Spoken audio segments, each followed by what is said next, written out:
Hello friends, Excel में different type के formulas को यूज़ किया जाता है। तो फार्मूलाज को अप्लाई करने के लिए आपको, जैसे एक्सेल में फार्मूलाज की टैब सेपरेट टैब रहती है, इसमें आपको हर टाइप के फार्मूलाज मिल जाएंगे।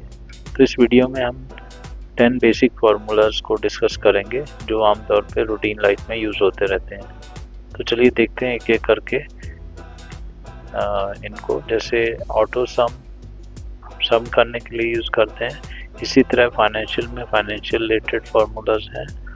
देन लॉजिकल फार्मूलाज होते हैं। टैक्स रिलेटेड फार्मूला, जब आपने कोई स्पेस हटानी हो या कोई पर्टिकुलर कैरेक्टर को निकालना हो।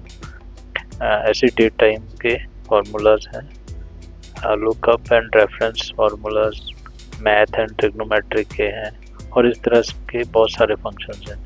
बट इस वीडियो में हम 10 बेसिक फंक्शंस को डिस्कस करते हैं। तो चलिए देखते हैं। अब यहाँ देख सकते हैं आप हमारे पास इस शीट में जैसे कि आइटम दी हुई हैं, जैसे शर्ट, पैंट, शूज़, और सेल्स मीन्स शर्ट की जो सेल है, सेल वैल्यू दी हुई है। हमने यहाँ पर सम फार्मूला अप्लाई करके इनको मेथड है कि हम यहाँ पर फार्मूला उसमें जाएंगे और ऑटो सम पे प्रेस करके और एंटर कर देंगे, तो इसका टोटल कैलकुलेट कर देगा। दूसरा शॉर्टकट की है, आल्ट के साथ आप प्लस सिंबल जो इक्वल टू के साथ में होता है उसको प्रेस किया और एंटर कर देंगे, तब भी आप टोटल निकाल सकते हैं। तो इस तरह से आप ऑटो सम कैलकुलेट कर सकते हैं। इनमें से हमने मैक्सिमम नंबर निकालना है, तो इसके लिए हम क्या करेंगे, इक्वल टू मैक्स लिखेंगे और यहाँ पर इस रेंज को सिलेक्ट करके ब्रैकेट क्लोज और एंटर कर देंगे, तो ये इनमें से मैक्सिमम नंबर हमें दे देगा। अब जैसे हमारे पास ये नंबर्स हैं, इनमें से सबसे छोटा नंबर निकालना है, तो इसके लिए हम क्या करेंगे, equal to min function use करेंगे, मिनिमम फंक्शन, और इसके साथ में ये रेंज को सिलेक्ट करके ब्रैकेट क्लोज एंटर कर देंगे।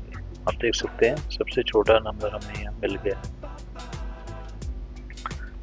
एक्सेल में डेट या टाइम पता करने के लिए, जैसे हम करंट डेट या टाइम पता करना है, तो हम यूज़ करते हैं now function, equal to now और ब्रैकेट को क्लोज कर देंगे। तो आप देख सकते हैं यहाँ पर ये हमें करंट डेट और टाइम शो कर देगा। जैसे हमने करंट डेट और टाइम तो निकाल लिया है, बट हमें करंट डेट चाहिए, तो कंट्रोल के साथ सेमी कॉलन की, तो करंट डेट आ जाएगी।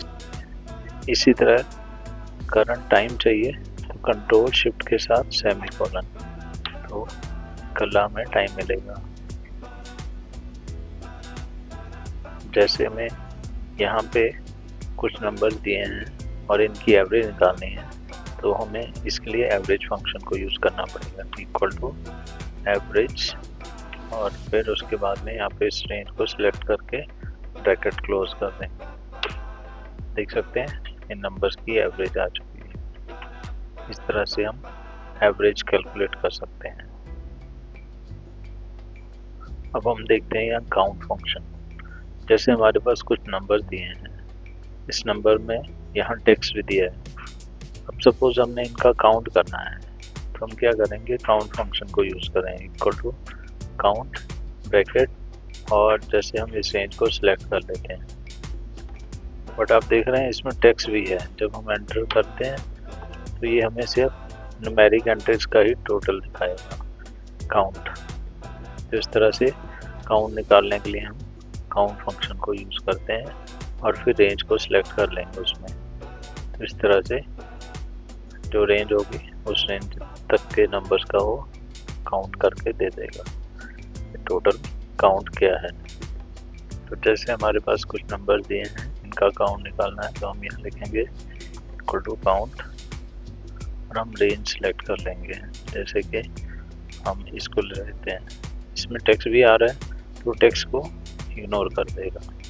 और देख सकते हैं ओनली न्यूमेरिक एंट्रीज को ही इसने काउंट किया है, कि टोटल 3 डिजिट्स हैं। जैसे हमारे पास कुछ एक्सेल्स हैं, यहाँ पर हम काउंट ए फंक्शन को यूज़ करना देखेंगे। यहाँ देखिए वैल्यूज़ हैं, इधर एम्प्टी सेल है, इधर ये वैल्यूज़ हैं, न्यूमेरिक वैल्यूज़, और यहाँ सपोज हम फॉर्मूला अप्लाई कर देते हैं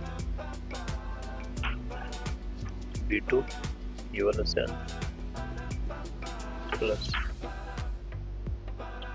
B6, तो यहाँ फॉर्मूला हो गया, इधर न्यूमेरिक वैल्यूज़ हैं, इधर टेक्स्ट है, इधर एम्प्टी है और इधर न्यूमेरिक वैल्यूज़ है। अब अगर हम काउंटर फंक्शन यूज़ करेंगे तो इसके बाद हम इस रेंज को सिलेक्ट करके काउंट करके देखते हैं। देखिए यहाँ पर 5 आया, टोटल सेल कितने 1 2 3 4 5 6, आना 6 चाहिए था बट आया 5। क्यों? क्योंकि काउंट ए फंक्शन जो स्पेस है, जो एम्प्टी है सेल, उसको इग्नोर कर देता है, बाकी सेल्स को काउंट कर देता है, चाहे वो टेक्स्ट हो चाहे वो न्यूमेरिक हो। तो ये उन सेल्स को काउंट करके नंबर ऑफ सेल्स का काउंट दिखा रहा है। इस तरह हम काउंट ए फंक्शन यूज़ करते हैं। यहाँ पर हम len फंक्शन को देखते हैं। len फंक्शन को कैसे यूज़ किया जाता है। len फंक्शन लेंथ फाइंड करने के लिए होता है। जैसे हेलो है, इसमें टोटल नंबर ऑफ लेटर्स कितने हैं उनको काउंट करके यहाँ दिखा देगा। तो चलिए देखते हैं, इक्वल टू len। तो इसको हम कैसे करेंगे, equal to len, then tab press कर देंगे, इस सेल को सिलेक्ट कर लेंगे जिसका काउंट निकालना है, ब्रैकेट क्लोज और एंटर, इसका काउंट आ गया। इस फार्मूला को आप सारे जो कॉपी करना है आप इस तरह देख सकते हैं। इसने इसका भी हमें काउंट दिखा दिया है और इसका भी। इस तरह से हम len फंक्शन को यूज़ करते हैं। अगर सपोज हम len फंक्शन में ट्रिम भी यूज़ करना चाहते हैं ताकि वो एक्स्ट्रा स्पेसेस को हटा दे, तो इस तरह से हम ट्रिम फंक्शन को यूज़ करते हैं। तो आप देख सकते हैं इसने यहाँ ट्रिम करके दिखा दिया है।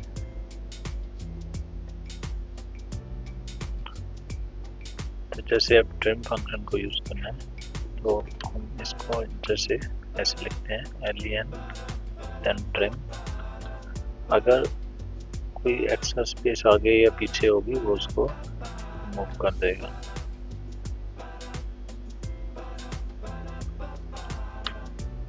आप देख सकते हैं इसमें 11 दिखा रहा है। मिडिल वाली स्पेस को नहीं रिमूव करेगा, अगर इसके फ्रंट में पहले हो या बाद में, तो ट्रिम फंक्शन से स्पेसेस को रिमूव कर देगा। तो इस तरह से हम लेंथ फंक्शन को यूज़ करके उस वर्ड की लेंथ फाइंड कर सकते हैं। असल में हम abs फंक्शन यूज़ करते हैं जब हमने नेगेटिव वैल्यू को पॉजिटिव करना। जैसे कि हमारे पास ये नंबर है, अब हम यहाँ abs फंक्शन लगाएंगे और इसको सिलेक्ट कर लेंगे, सेल को और ब्रैकेट क्लोज कर देंगे। आप देख सकते हैं इसने 10 दिखा दिया क्योंकि ये पॉजिटिव था तो पॉजिटिव भी आ गया। इसी तरह यहाँ पर डबल क्लिक कर देंगे तो इसने जो नेगेटिव नंबर हैं उनको भी पॉजिटिव कर दिया, पॉजिटिव को तो पॉजिटिव ही दिखाएगा, नेगेटिव को पॉजिटिव कर देंगे। तो इस तरह से हम एब्सोल्यूट फंक्शन को यूज़ कर सकते हैं। तो इस तरह से इस वीडियो में हमने 10 फंक्शंस को कवर किया है। अगर वीडियो अच्छी लगी हो kindly like share and subscribe. Thank you.